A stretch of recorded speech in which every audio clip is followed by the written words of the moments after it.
In 2008 began a long journey for me that I had no idea where it was going to head and what was going to be happening during that time. But my husband and I took a trip to Virginia to spend Easter in Williamsburg, and we have a son and his family in Richmond, and they came out and joined us. During that time, my husband got sick. They rushed him straight to ICU, and the next day he was on a ventilator, and the doctor was saying, you need to call all your family, and I think they better come.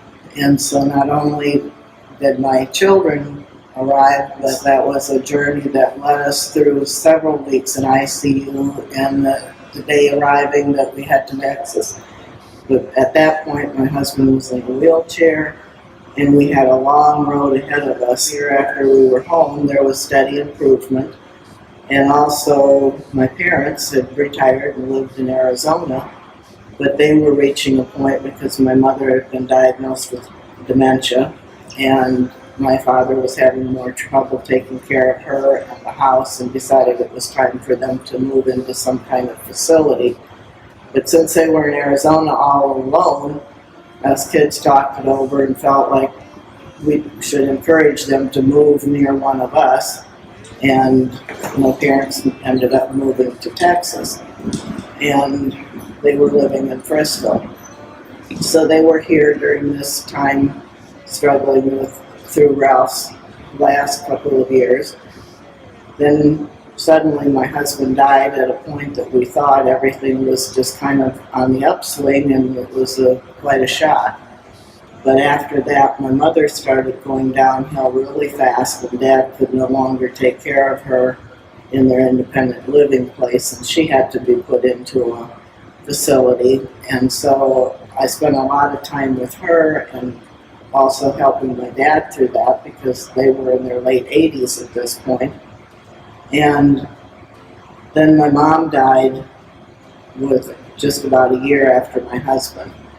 So then the following year was really spent helping my dad cope with being alone after some 70 years together, and his health deteriorated, and a year later my father died.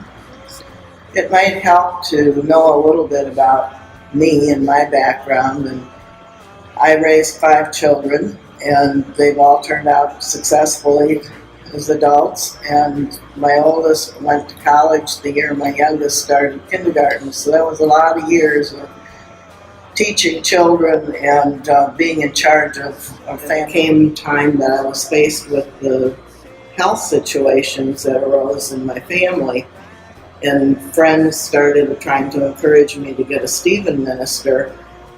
I was very reluctant. I just didn't think I needed it. When I finally said yes to Stephen ministry, I just could not ever have imagined how big a difference that would make in my life. I think it really took me through the death of my father before I reached a point where I could grieve completely and step back and say, okay, now what am I going to do with my life? I have all this time on my hands. I'm a different person after going through all of this, and I don't even know who I am anymore. And so I started praying about what my role was, because I felt there was still a purpose that God had for me. And each time I pray about it, I just felt like God was saying, you still have more healing to do. The time will come, and just be patient and wait. And the time did come. I just would encourage, this is a wonderful program, and anybody that's out there listening to this and watching today that might be in a position where you yourself could use a Stephen minister, or you know someone that could, talk to Pastor John or Pastor David and let them know that you're interested, because I think you'll be immeasurably blessed.